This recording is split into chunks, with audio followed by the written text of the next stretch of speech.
कुठलंच राजकारण नाही आहे, पहिली गोष्ट. आणि माझी निवडणूक अजून 4 वर्ष आहे. ग्रामपंचायतच्या निवडणुकीत आम्ही उभे राहत नाही. जिल्हा परिषद कधी लागेल माहित नाही, पण आपण समाजाचं काहीतरी देणं लागतो म्हणून हे काम मी करतोय. महाराज मंडळींनी आमच्या GPS परिवाराच्या बाबतीत ते सांगितलं. महाराज, पैसे करणं सोपं, खर्च करणं फार सोपं आहे, पण एवढी मेहनत घेणं फार कठीण आहे. आणि ही मेहनत ही सगळी मंडळी घेते. तुम्ही घेतात, आमचे ईश्वर महाराजांचे चिरंजीव म्हणजे आमचेच चिरंजीव आहेत. ह्यांचे सगळ्यांचे आशीर्वाद याच्या भरोशावर हे करते. या गावाने पाळणीचा गुलाब पहिले पाहिलेला आहे, त्यामुळे मी गावाला गुलाब सांगावा ही गरज नाही. इथे नात्याने माझ्या काकू बसलेल्या आहेत, नात्याने माझ्या बहिणी बसलेल्या आहेत, काही बहिणी बसलेल्या आहेत. फक्त देवाला एवढीच प्रार्थना आहे की सगळं दे देवा, पण आम्हाला गर्व देऊ नकोस. ज्या दिवशी आम्हाला गर्व येईल त्या दिवशी हे सगळं संपणार आहे. हे मी केलं, हे मी केलं करून घेणारा तो आहे. फक्त देण्याची दानत असली पाहिजे, ती आमच्याकडे आहे. हे करायला काही कमी खर्च आला असं डोक्यात नाही आमच्या. येऊ द्या ना खर्च. मी नेहमी सांगतो, साखरेच्या पोत्यावर बसून लोक साखर खाऊ शकत नाही, हे त्यांचं दुर्भाग्य आहे. आम्ही साखर खातोय, साखर वाटतोय. त्यामुळे हे आमच्या नशिबात असेल म्हणून आम्ही करतोय. आणि मी तर हेच सांगेल की कीर्तनकारांच्या आशीर्वादामुळेच आम्ही मोठे आहोत. 70 कीर्तनकार या पाळजीमध्ये आले. हे माझ्या एकट्याला पुण्य लागणार नाही, पूर्ण पाळजीला पुण्य लागणार आहे. आणि पाळजीनेच मला मोठं केलं, पाळजी परिसराने मोठं केलं. एक सर्वसाधारण कुटुंबातला माणूस ज्यावेळेस उच्च शिखरावर जातो त्यावेळेस कोणाचा आणि कोणाचं अधिष्ठान, कोणाचा आणि कोणाचा आशीर्वाद हा मागं असावा लागतो, आणि तो तुमचा आहे. इथे सगळे लोक जर पाहिले तरी सगळे बाहेर गावातले लोक आहेत.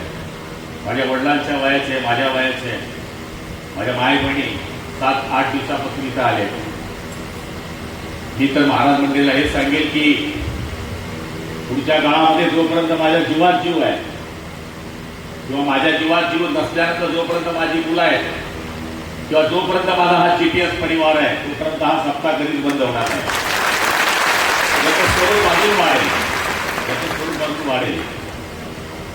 आम्ही करतो सेवा, त्याच्यात राजकारण नाही करत. आम्ही 15,000 बायांचे माणसांचे ऑपरेशन करणारा एकच परिवार आहे, त्याचं नाव आहे GPS.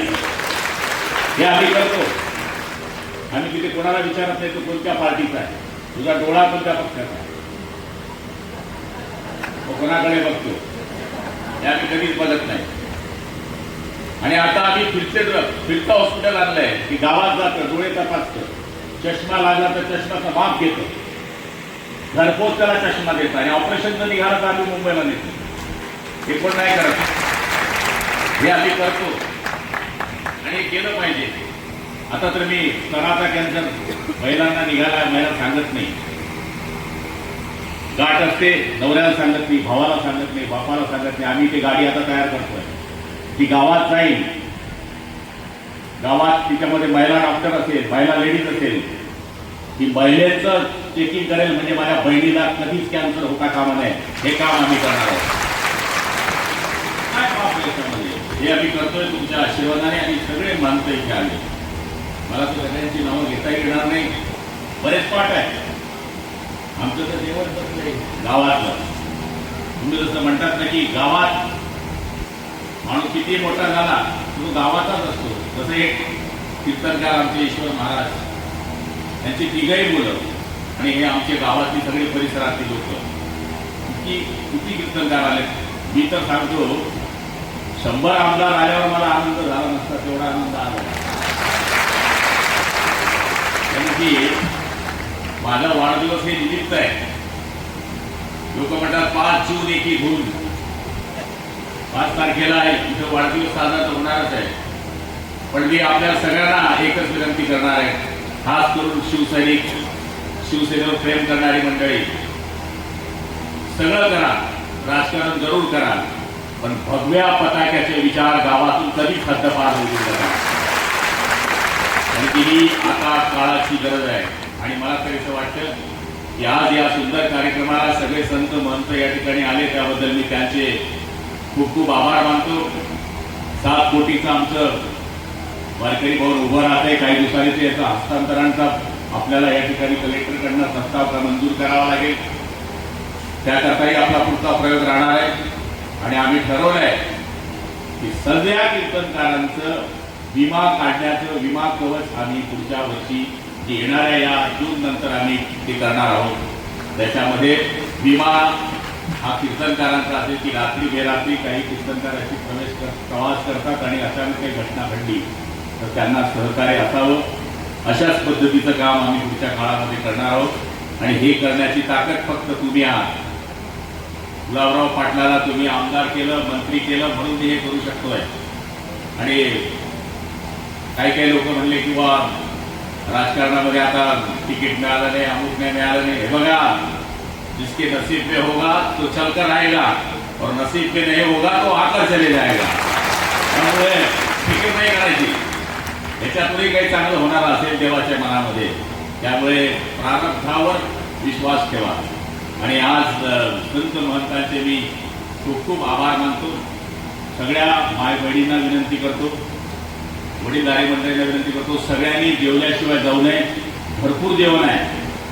फक्त पुरुष मंडळीला विनंती आहे, महिलांच्या एरियामध्ये आक्रमण करू नये.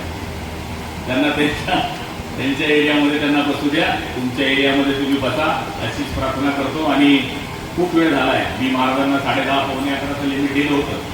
त्यांनी आणखी मला बोलायला लावलं. खरं म्हणजे मी आज बोलणार नव्हतो. आभार कोणाचे मानायचे? फक्त या मंडळीचे आभार मानायचे. तुम्ही तर घरचेच आहे, तुम्ही माझी भावबंदकीच आहे, तुम्ही माझ्या रक्ताचेच आहे. त्यामुळे आलेल्या पाहुणे मंडळीचा आभार मानणं, संत महंतांचा आभार मानणं हे आपलं कर्तव्य होतं. शेवटची एक गोष्ट आहे, आपण 3 वर्षापासून लोकांना पंढरपूर नेतो.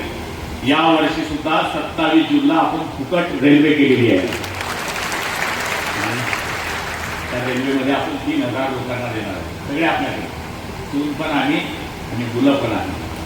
त्यामुळे जेवण, राहणं, नाश्ता, चहा, पाणी ही आपली रेल्वे. झोपून जा आणि झोपून या, अशा पद्धतीची आपण रेल्वे केलेली आहे. पांडुरंगाच्या दर्शनाला सगळेजण जावा. माझी विनंती असेल की खास म्हातारी मंडळी आहे, ज्यांची आर्थिक परिस्थिती नाही आहे, अशांनी जरूर यावं आणि दर्शन घ्यावं. तेच पुण्य तुम्हाला आम्हाला सगळ्यांना लागेल अशी पांडुरंगाच्या त्यांनी प्रार्थना करतो. आणि माझे 2 शब्द संपवतो. रामकृष्ण.